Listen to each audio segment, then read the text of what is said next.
How would you like the perfect follow-up system which allows you to convert clients 50% faster, keep track of hundreds of people concurrently, and will ensure that you don't miss out on a deal again? Well, if your follow-up game is something that you're looking to improve, this is a video for you. Because let's face it, we as real estate agents are notorious for not following up. And think of it this way, anytime that we don't follow up, that's a missed $9,000 commission check. So in other words, our misses are huge. But here's the thing, it's not entirely your fault. We as real estate agents have over 100 things to do every single day. So it's very easy for us to lose clients along the way simply because we do not follow up. But that ends today because I'm going to share with you exactly how to follow up with your database. I'm going to show you personally how I'm able to keep track and follow up with thousands of people, whether they are buyers, sellers, real estate agents, and everything in between. Now, if we're just meeting, my name is Jaime Resendiz, and I help real estate agents make more money using effective marketing strategies. All right, so the game plan for the day is very simple. We're going to do three things. Number one, we're going to look at the methodology and why this actually works, because there's some fundamental principles that we real estate agents need to get right. The second thing we're going to look at is the structure. What tools and systems are we going to use in order to execute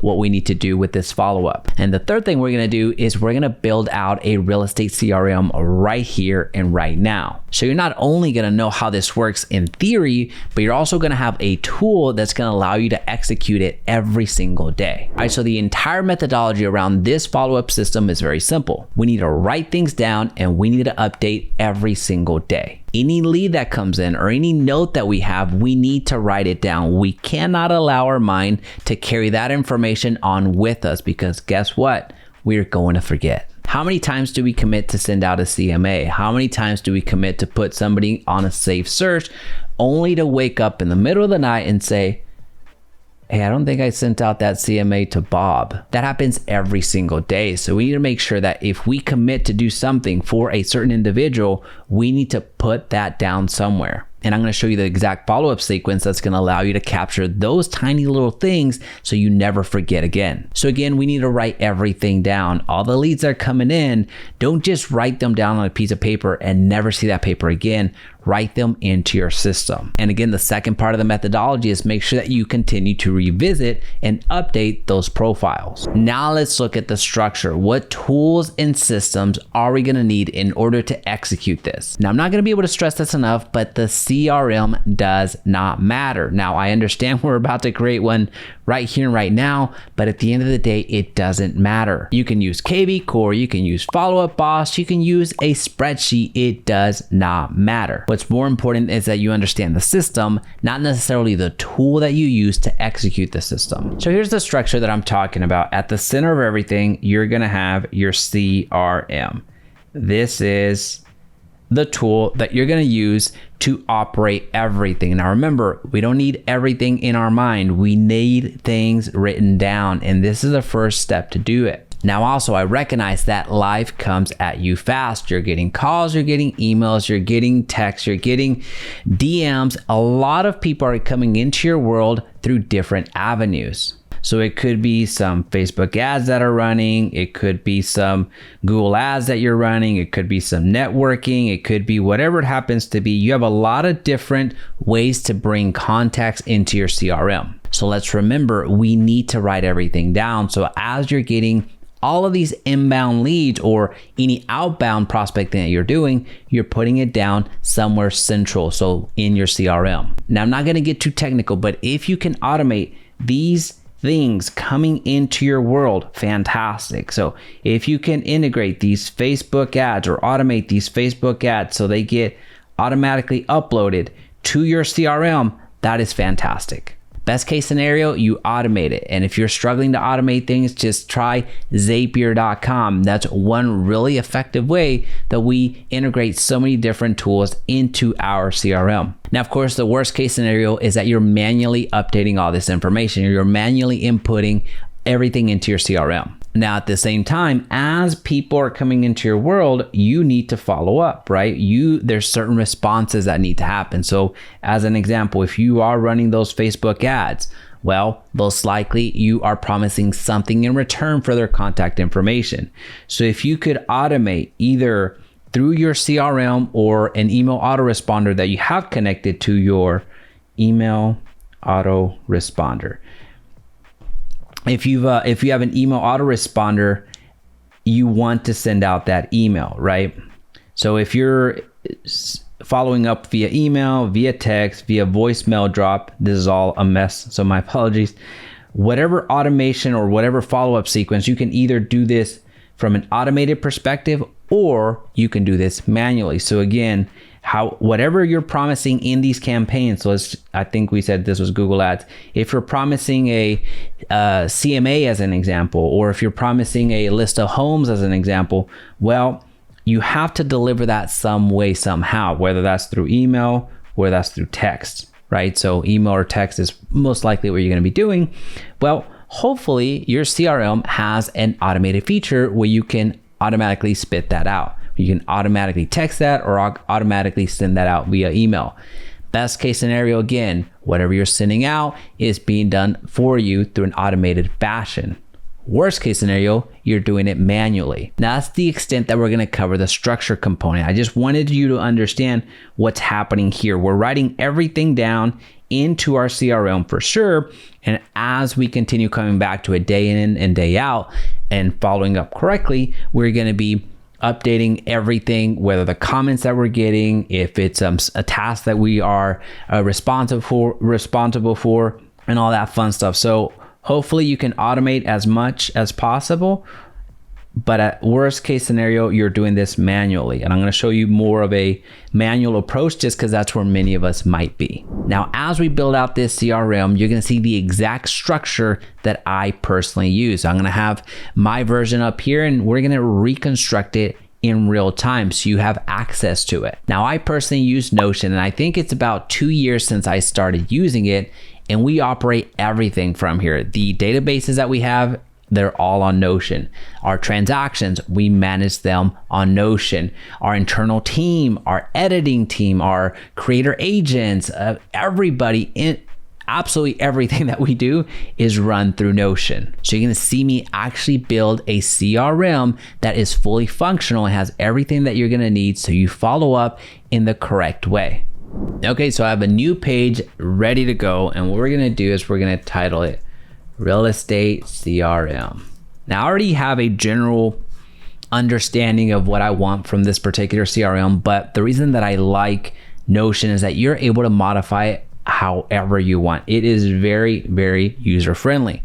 So the way that we structured it is very, very simple. So what I'm going to do is I'm going to put reach out now, and then I'm also going to put, what am I going to put? Board view, and this is going to be raw file, raw database. All right, that's going to make more sense here shortly. So here's what we're doing. We're going to do an inline database. Now, I'm not going to explain too much on the X's and O's here because this is not a Notion. This is not a Notion video. There's a lot of other videos that go into Notion that they do some phenomenal things. I'm going to show you the most practical way to build this that's going to be more efficient, so you're not spending hours and hours trying to recreate everything from scratch, trying to understand what everything does. So we're going to put client database. Here we go. All right, so we're going to open this up, and we are going to put Jaime Resendiz is my name. So this is going to be us. This is, well, not us, your clients. So the first thing that we're going to do is we're going to ask for an email. So what we're going to do is we are going to put email. That's what we're going to ask for. So we're going to put email. Now, because remember, we're going to be using this for our follow-up sequence. Second thing we're going to ask for is the phone number. This is very much in line with what you expect a CRM to cover. So we're going to add another property. Here, if you're speaking with a lead that is a seller, as an example, you're going to need their address. So we're going to add that here as well. I'm going to put that there. Now, this next field is going to be the most important field that's going to operate the entire flow. Actually, the second most important, but for the most, I do need to call it out. So we're going to put a date field here, and we're going to call this as next follow up date. All right. Now the next field that we're going to ask for is this a buyer, seller, renter. And the type that we're going to search for is going to be a multi-select.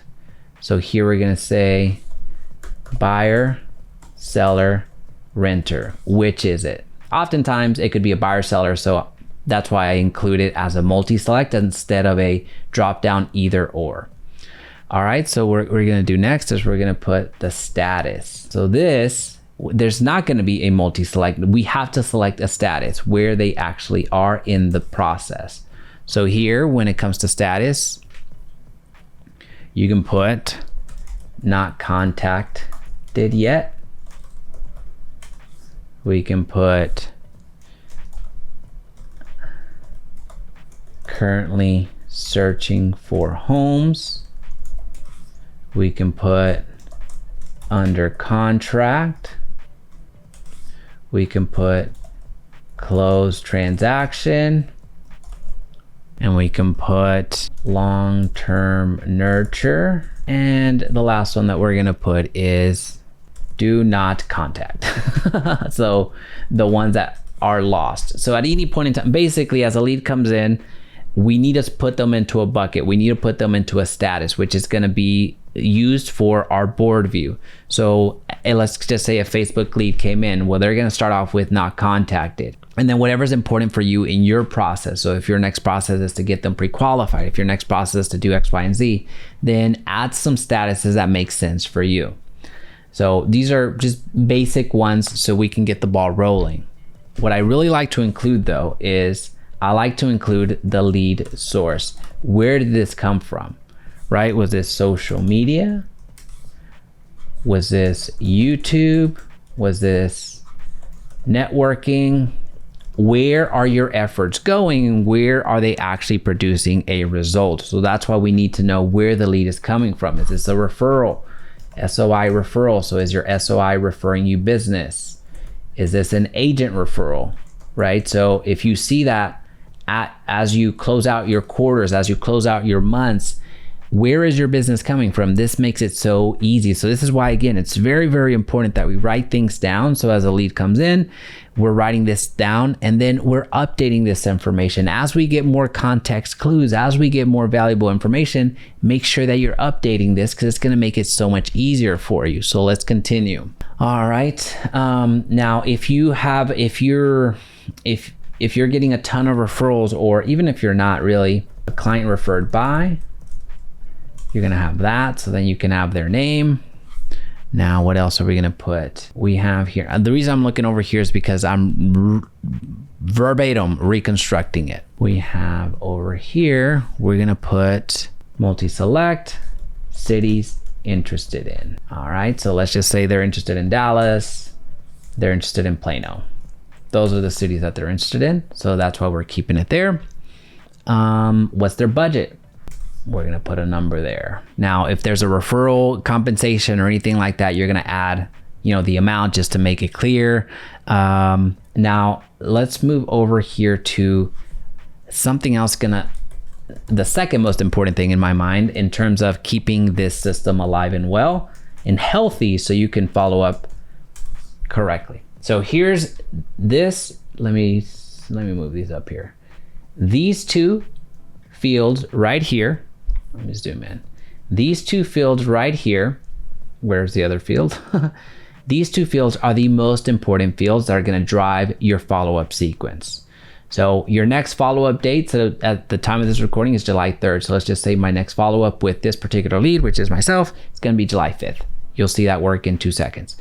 Now, the ABCs is very important. So as the leads come in, or as I have people that I add to my database, I categorize the next touch point, if it's going to be a long-term nurture, by last name. So meaning, depending on what their last name is when I'm going to be reaching out to them in the day of the month. So as an example, anybody with the last name that has an A in it, I'm going to reach out to them the first of the month. So A is the first letter of the alphabet.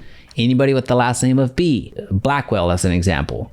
Anybody that has the last name Blackwell, well, I am reaching out to them the second day of the month. Now, again, this is more for long-term nurture. This is how I know that, this is how I'm able to keep track of hundreds of people at once, where all these leads that are coming in through Facebook, through YouTube, through direct mail campaigns, whether they're agents, whether they're buyers, whether they're sellers, everybody is coming to me through the inbound mechanisms that I've created. So this is why we went through the structure a couple of minutes ago, but I categorize them. Let's just say they're not ready to make a move right now. A seller reached out, but they don't want to have conversations up until this summer when they want to sell. Well, I'm going to keep track of them throughout the following days or following months, however long it is, and make sure that I'm following up. So it's that follow-up sequence that I'm automating here. So anybody that has let's go through a real life example. Let's just say I speak to a home buyer right now, and they're not going to be ready for till next year. Well, right now it's July, so I would put them in this follow-up sequence. So if I am a buyer, as an example, in this example right here, if I'm a buyer and I know that I'm not going to be able to do anything with this buyer for a couple of months, well, every single month I am going to touch base with them, whether that's a text, whether that's a call, whether that's a DM, whether that's a direct mail piece, whether that's whatever.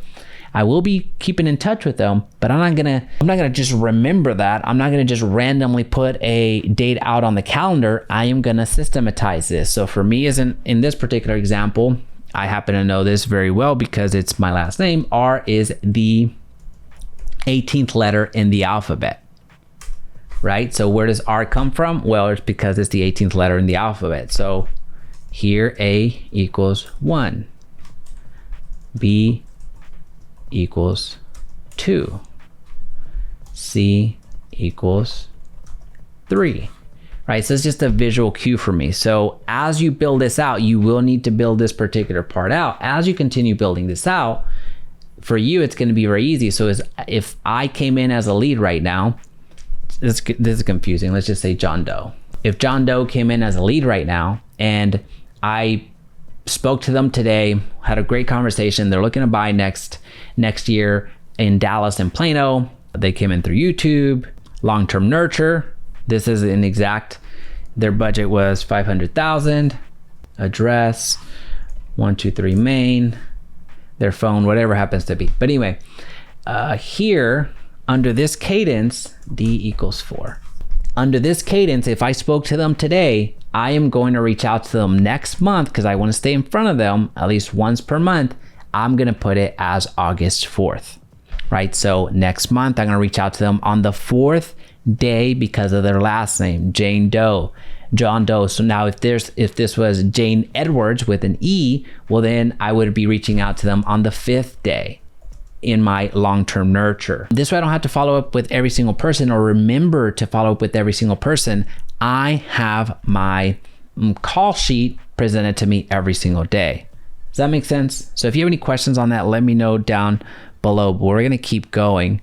That way you see the rest of what is selected. But again, this is the most important part: the follow-up date and the next follow-up date, and then the touch point, because that's gonna help you with your long-term nurture. Now let's continue going. Created time. So I like to put whenever it's created, especially if you've automated things. If you automate things where your leads are coming in from Facebook, from Google, what have you, I like this for it to already be created because that'll allow me to do some dynamic things down the future, like have these pre-populate based off of a certain amount of days after the fact, things of that nature, right?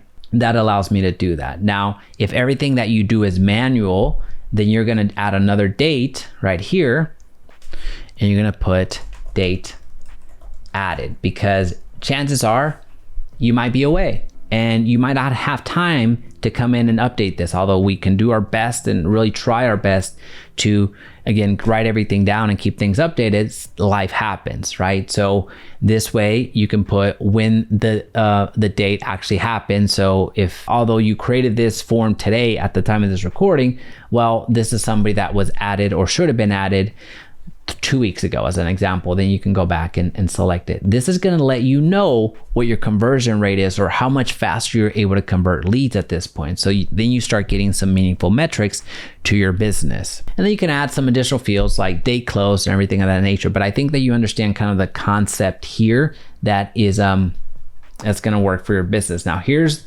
the thing. This in and of itself, of course, it can look intimidating if you allow it, but please don't allow it. This is where it starts getting fun. This is where you start looking at something that is very meaningful for your business. So what I'm going to do is I'm going to duplicate this. I'm going to put Jane Edwards. I'm going to say that that's Jane Edwards. I'm going to say that this is E equals 5. And I'm supposed to reach out to her on the 5th at that point. And what else do I want to change? I want to put her in the, I have not contacted her yet, just so I know. And then I'm going to copy one more because I'm going to show you what it looks like in practice. So now I'm going to put Frank Richards. I just want to show you what it looks like in practice. So now I'll go with R. This is going to be the 18th. This is going to be a long-term nurture for me. All right. So this view right here, so it's going to be your raw database. This is just your overall database that you are creating. So you can always come back into this particular field and make changes or come here. All right, so what we're going to do now is we're going to do this. We're going to turn this into a page real quick. So it's going to be its independent thing. And just so I can keep track of it, we're going to put this. All right, we are going to do, let's see, view, board view. And we are gonna pull, so you see the new view up here, we're gonna pull link to existing database, and there's our existing database. All right, so now what we're gonna do is we are going to change the grouping. Well, actually, no, it's already done. The grouping is already done. So the subgroup right here, I'm sorry, the group right here is based off of the statuses. So we want to show them all. Now we get to see where everybody is at. These were leftover pages, so we're going to delete those.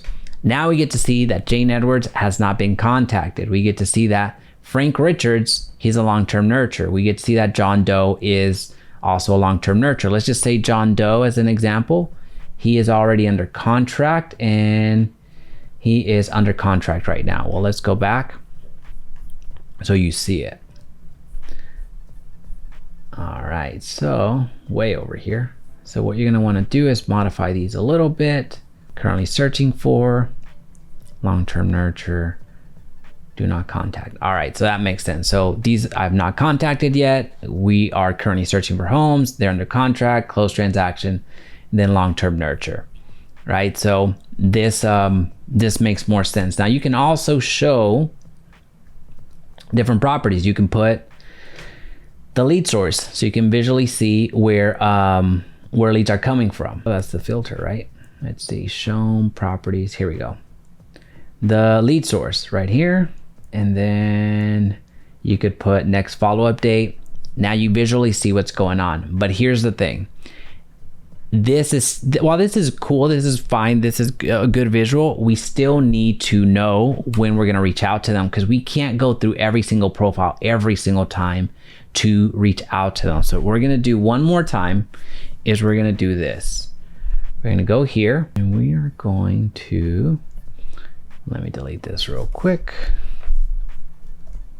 It might not even be a board view. It might be a list view that I'm looking for. Table's fine. Let's go with table. It won't really matter well, actually it will matter. But it's just a matter of preference at this point. So what's going to be important for us is going to be the next follow-up date. So let me move this over here. Right? Okay. So now what we're going to do is, let's just say Frank, I was supposed to, all right, so John Doe. Let's just say John Doe I was supposed to reach out to him on the 1st for whatever reason. Just for whatever reason, I was supposed to reach out to him on the 1st. Okay. Now what we're going to do is we're going to do the following. We are going to create a filter. We are going to create a filter right here based off of the next follow-up date. And I need to confirm which filter we have going on over here so I don't mess it up. We have a filter, we have follow, start date is on before today, start date. Filter, based off the follow-up date is on or before. All right, so follow-up date, start date is on before today. Next follow-up date is start date is on before today. Okay, let me go back to John Doe. Oh, that was a mistake. So I put August 1st instead of July. Here we go. All right, so here's what we got. So this is our main thing. This is where we can go always to add information, but how we make better decisions is, visually seeing where we're at. That helps a ton.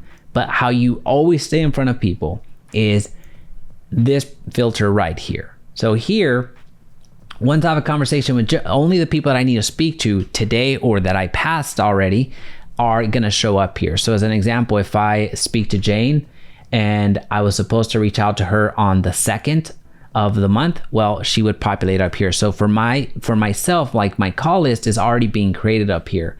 But it all comes down to you writing everything down and you also updating this information. As you have a conversation with John Doe, as an example, let's just say you have a conversation with John Doe and everything is good to go, but now they're just long-term nurture for a couple of months. Then you are going to go for that next month's follow-up sequence. I know I might have conflated a few things here because I just wanted to illustrate the power of the follow-up. But once you have conversations, you know what the next step is. So if you know that you're not going to reach out to them for 2 months as an example, or 3 months because that's how your process is, or that's what you end up wanting to do, then you're going to adjust it accordingly. So in September 4th, you don't have to remember to call them. You don't have to remember to do any of that. You don't even have to have it on your calendar. It'll show up for you here in your CRM. There are so many different things that you can do. If you like this type of content, let me know. I can build some other systems out for you that are going to be very cool and very efficient for you, which allows you to work more efficiently with a lot less time.